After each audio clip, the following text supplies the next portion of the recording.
ജീവൻ്റെ വൃക്ഷം, the tree of life. ദൈവത്തിൻ്റെ പരിശുദ്ധാത്മാവ് നമ്മളിൽ കടന്നു വരുമ്പോൾ നമ്മളെ ഒരു പുതു സൃഷ്ടിയായി മാറുന്നു. നമ്മളിലെ മരിച്ചുപോയ ആത്മാവ് ജീവൻ വെക്കുന്നു. നമ്മൾ ജീവവൃക്ഷത്തിൻ്റെ ഭാഗമായി മാറുകയാണ്. ഉൽപ്പത്തി തുടങ്ങുമ്പോൾ നമ്മൾ ഏദൻ തോട്ടത്തിൽ 2 വൃക്ഷങ്ങളെക്കുറിച്ച് പ്രധാനമായിട്ട് പറയുന്നുണ്ട്. 2 വൃക്ഷം. ഒന്ന് നന്മതിന്മ ജീവൻ്റെ വൃക്ഷം, 2 നന്മതിന്മയുടെ വൃക്ഷം. രണ്ടും സൈഡ് ബൈ സൈഡായിട്ട് നിൽക്കുകയാണ്. ഒന്ന് ജീവൻ്റെ വൃക്ഷം, അത് ക്രിസ്തു തന്നെയാണ്, യേശു ക്രിസ്തു തന്നെ. 2 നിൻ്റെ ഇഷ്ടപ്രകാരം നന്മയോ തിന്മയോ തിരഞ്ഞെടുക്കാൻ പറ്റിയ വേറൊരു വൃക്ഷം. അത് ചോയ്സാണ്. ഈ 2 വൃക്ഷവും നടുക്ക് നിർത്തി വെച്ച് ദൈവം തൻ്റെ സ്വരൂപത്തിൽ മനുഷ്യനെ സൃഷ്ടിച്ചു എന്ന് പറഞ്ഞപ്പോൾ ദൈവത്തിൻ്റെ അതേ സ്വരൂപമാണ് ഇപ്പോൾ ആദം നിൽക്കുന്നത്. മനുഷ്യനെ അങ്ങനെയാണ് സൃഷ്ടിച്ചത്.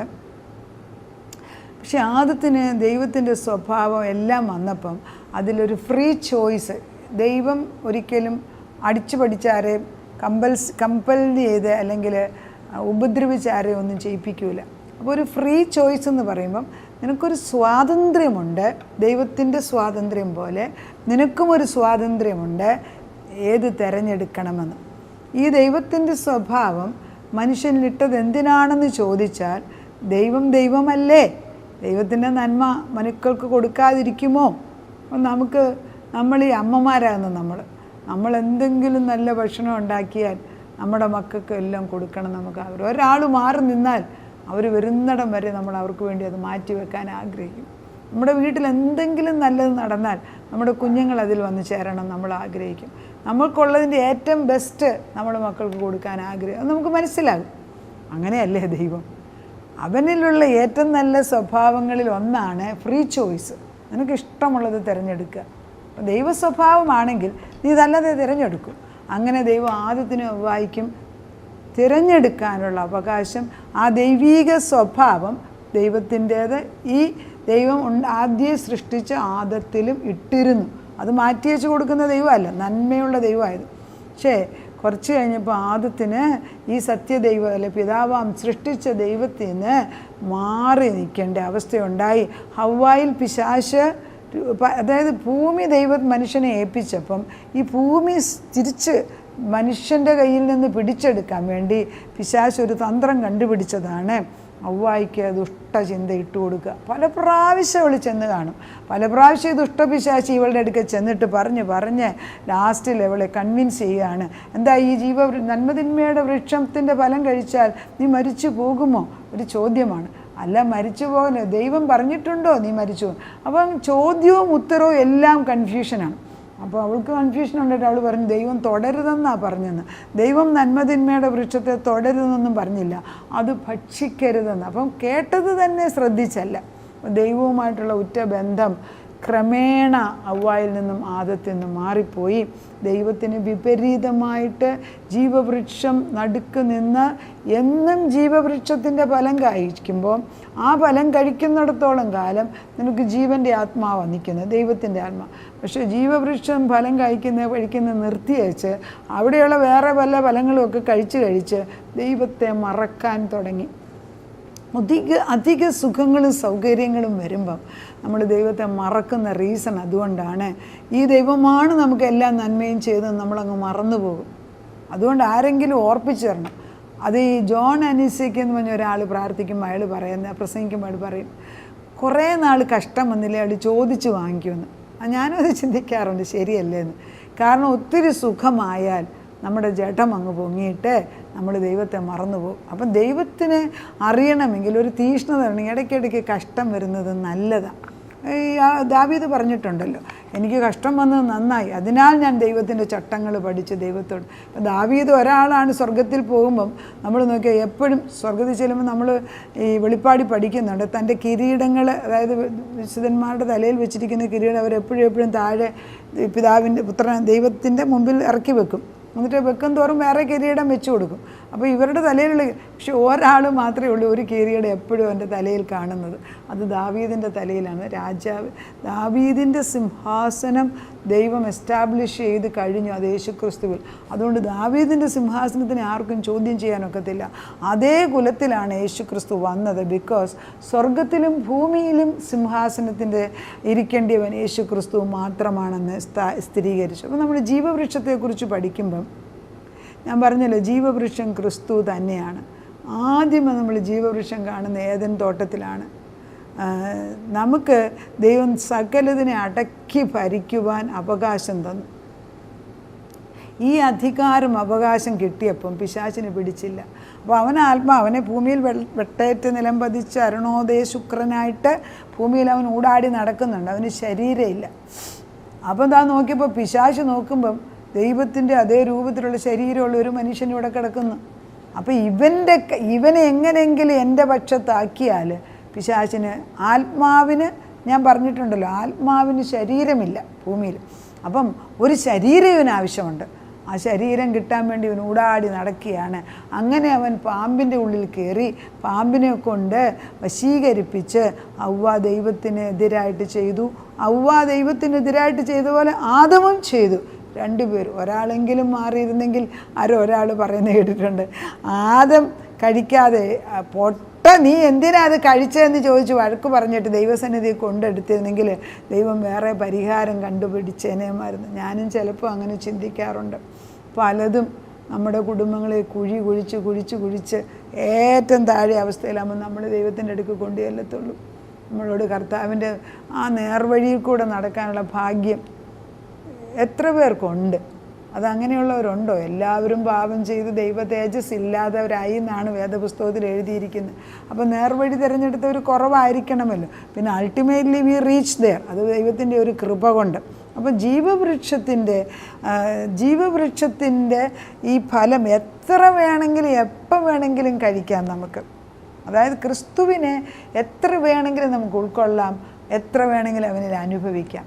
അവനിലാണ് നമ്മുടെ ജീവനും നമ്മുടെ ചൈതന്യവും നമ്മുടെ ചലനവും എല്ലാം അവനിലാണ് എങ്കിൽ പിന്നെ ഞാൻ എന്തിനാ വേറെ വല്ല വൃക്ഷത്തിൻ്റെ ഫലം കഴിച്ചുകൊണ്ട് നടക്കുന്നത്? Can he not give us food? നമുക്ക് ആവശ്യമുള്ള ഭക്ഷണം അവന് തരാൻ കഴിയത്തില്ലേ? പിന്നെ ഞാൻ ഭക്ഷണം ഉണ്ടാക്കുന്ന വൃക്ഷത്തെ നോക്കണം.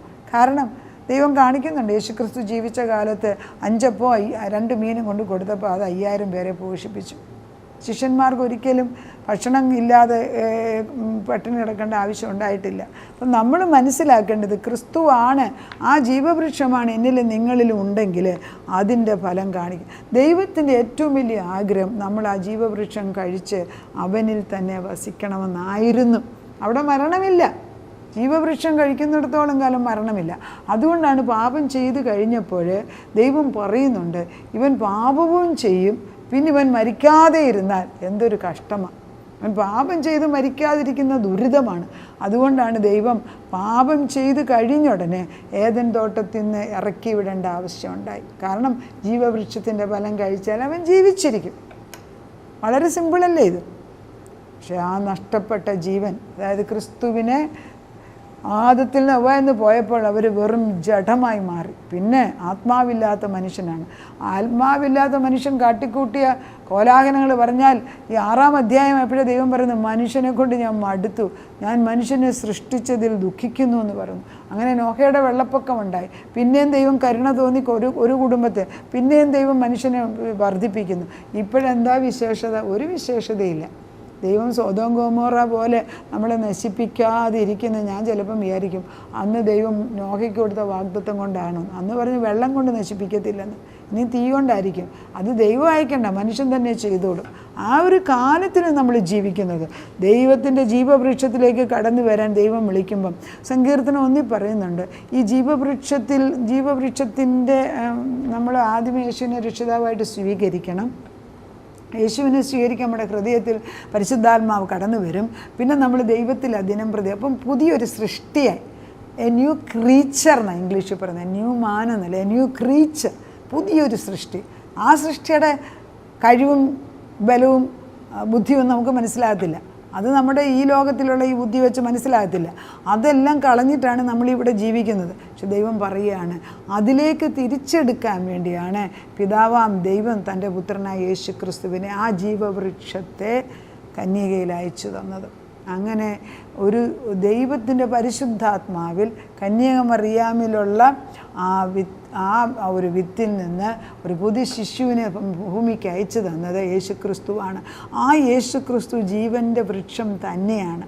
നമ്മൾ കുടുംബങ്ങളെക്കുറിച്ച് പറയുമ്പോൾ ഫാമിലി ട്രീ എന്നാണ് പറയുന്നത്.